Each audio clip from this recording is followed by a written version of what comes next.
Hello, folks. Welcome to Indie Heaven on the Shacknews stage. We've got a great and interesting segment for you folks. Let me introduce Robin. Robin, how are you? Are you enjoying your E3 right now? I'm having a blast, man. Yeah? Yeah, is this your first E3 or? Second E3. I came to E3 years ago. Okay, back in the day. Okay. Back when I was first developing SoundSelf, and now I'm here with a larger vision. Okay. Yeah. So let's jump into that. Can you talk about what you guys brought? Yeah, to I'd E3? love to. Yeah. So I'm here with Orpheus Technodelics, which is my new company. I've been developing SoundSelf. So for those of you who don't know SoundSelf, SoundSelf is a virtual reality experience that uses your voice to drop you into an inward meditative psychedelic experience. People regularly come out of it speechless, crying, because they're experiencing something that they're not used to experiencing, not only in video games but in their lived reality. Right.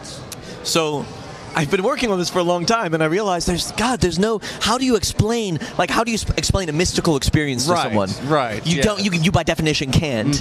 And so how do you market something like this? It's hard, and there's not really an existing understanding that you could reach through your entertainment mediums to find these more ecstatic experiences. It's interesting because we're at E3 and we're seeing a lot of games and whatnot, and which are beautiful, which are amazing. But yours is more of an experience, and it's difficult to really explain. To be like, hey, this is a psychedelic experience, and it's genuinely psychedelic as well. It's not like, oh, it looks trippy. It is a genuine experience of the suspension of egoic narrative and all the things you associate. Do you know the science behind it? To like how does it create a psychedelic experience? I could tell you from a game design perspective how it does that. From an attention perspective. Okay, sure. So a gameplay system, any gameplay system, what it does, you have a set of rules, and as your psychology meets those rules, you take a shape, and those rules typically reinforce your sense of identity. Okay. Or adapt your sense of identity. Now I'm a warrior,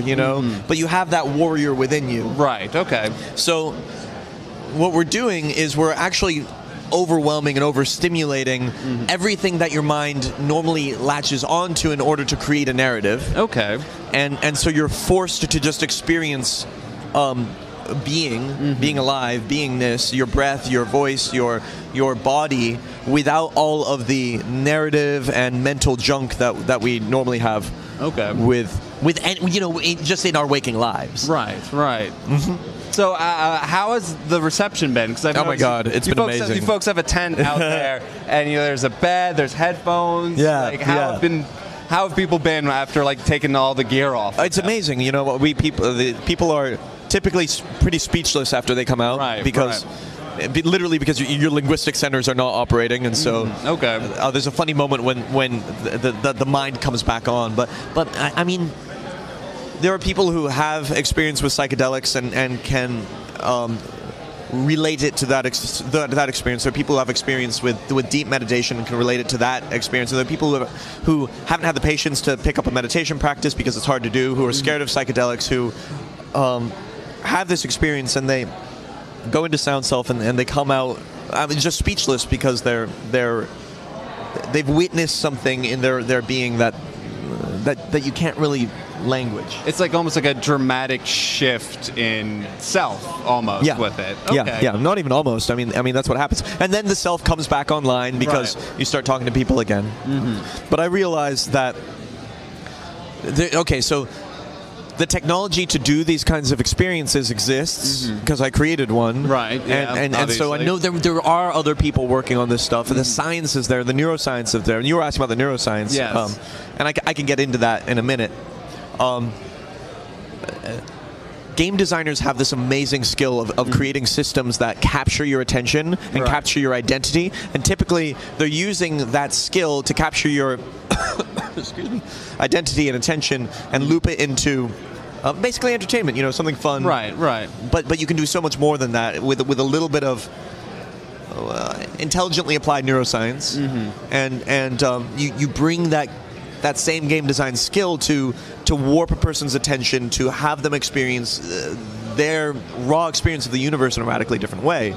So What I'm here with now is a company called Orpheus Technodelics. Right, yeah. Or just Orpheus. Yes, Orpheus for short, yeah. Yeah, and I'm looking for and finding the other people who are working in this domain using virtual reality, using game design, but instead of using them to kind of play out narrative patterns or play out role plays, using them to bring your attention into your most intimate, sacred experience of what it is to be alive. Okay. How has it been developing this? Because with normal game design, when you create that warrior, you have these static, I guess, personas and archetypes of they're great. They're great. Yeah. But for you, you're more of the abstract. You're kind of going onto the Z plane of just thinking with this. Yeah. How has that been actually putting that to pen to paper, nuts to bolts? Oh man, it's been a journey. Right, I can imagine. Because there's nothing, I didn't have anything to base my, if you're making a first-person shooter, you have a whole library of first-person shooters that you can draw inspiration from. Right. There wasn't, what I was drawing inspiration from were meditation technologies, things like mandalas, group ohms. Mm-hmm. I'm big on group ohms. Okay. And sitting meditation practice, things like dream machines and strobing light machines and binaural beats. They're technologies outside of the game space, or what we call the game space, that do this sort of thing, and that's the place I've had to draw inspiration from and apply my skill as a game designer to have that touch the player in a way that is so much more intuitive. Okay. And it's been, oh man, it's been hard. It's been really yeah. It seems I wouldn't even know where to begin to start with something like this. Well, acid trip would be a good place to start. That's a fair point. An acid trip and 6 years of intense meditation and right. That's a good place to. so it can almost be a therapeutic experience. Hugely therapeutic. Because I was talking to a gentleman talking about how he was feeling heavy in the morning. Then he did, I think, I don't know which one that he did, but he just felt lighter and he just felt better afterwards. So can you talk a little bit about how people feel afterwards? Oh yeah, man. It's I'll tell you how I feel is stressed and anxious, and I'm like, oh my god, I hope. But the way other people feel, they.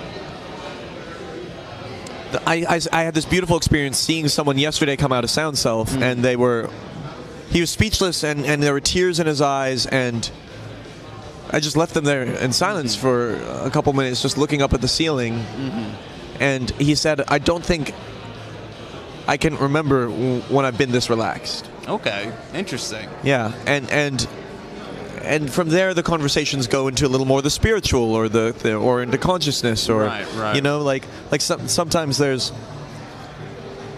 people are curious how it works and so on, but I think we're giving people access to something deeper, and so it's amazing talking to people right after this because they're so present and they're so raw. Yeah. It's interesting because being at E3, I've been here for a couple of years now, seeing the virtual reality games starting to take shape and seeing what people can do with it. But it seems like there's more like what you are doing with VR. There seems to be a higher ceiling, I guess. Yes, there is, and it shows us just how much. To the degree that we are beginners, to the huge degree that we are beginners, which is exciting. Right. Which is really exciting. Working with people like Android, with Microdose and Robert, who's doing Breathscape, which is really just beautiful breath experience. And there's this sense, we're designing following our intuition and following science, but there's this real sense that we're just like tasting the start of something, or tasting. These are not these are not the finely polished 40th first-person shooter. Duties. These are things that are touching people's psychologies in a radical and new way. And there's this excitement in the developers I talk to, and there's no, it's like you can't separate your design from your spirituality. Okay, right. And that's something that is it's really beautiful as we talk about what we're doing, the design, the business, and the spirituality. They're all so intertwined. And so as we talk about our work and what we're trying to create, you can't separate that from a conversation about your own personal fundamental experience of what it is to exist. Right. No, that is very important.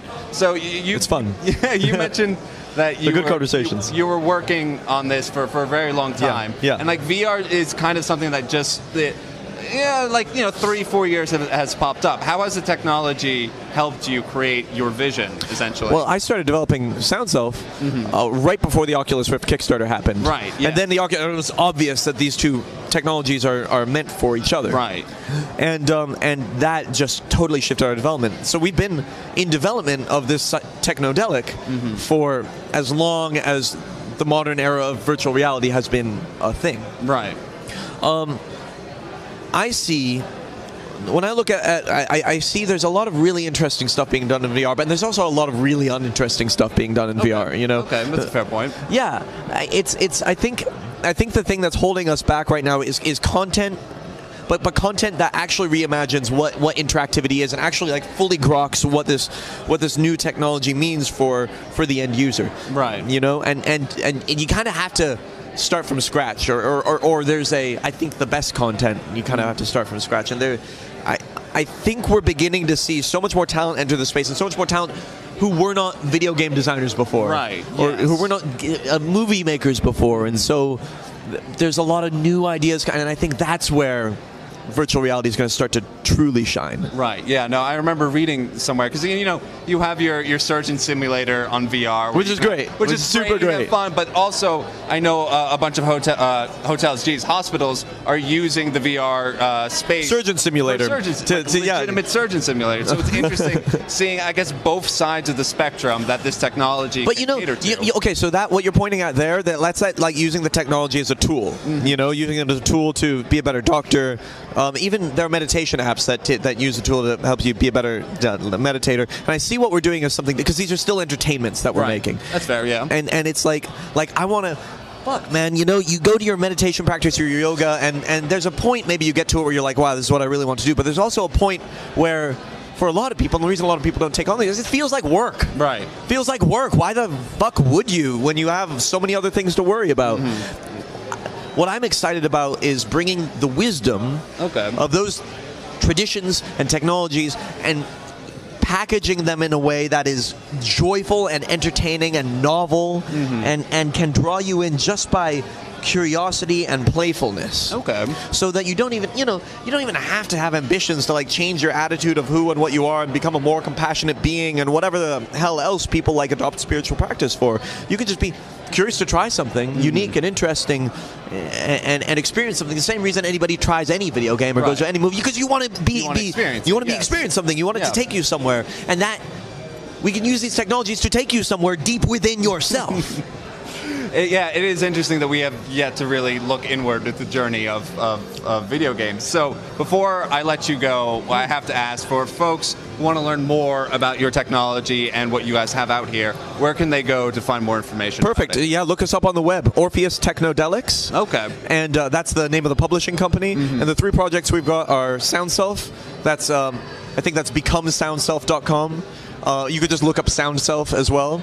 There's Microdose VR, which is really easy to find. You just Google that, and they've got a lot of stuff online. It's gorgeous. And there's a project, Breathscape doesn't have anything online yet. It's still a little bit of a secret. But they're going to be launching a Kickstarter in a couple weeks, I think. Okay, well, fantastic. Robin, thank you so much for joining me, man. Thank you. We're going to take a quick break, guys, so don't go anywhere, and we'll get more interesting games out to you guys.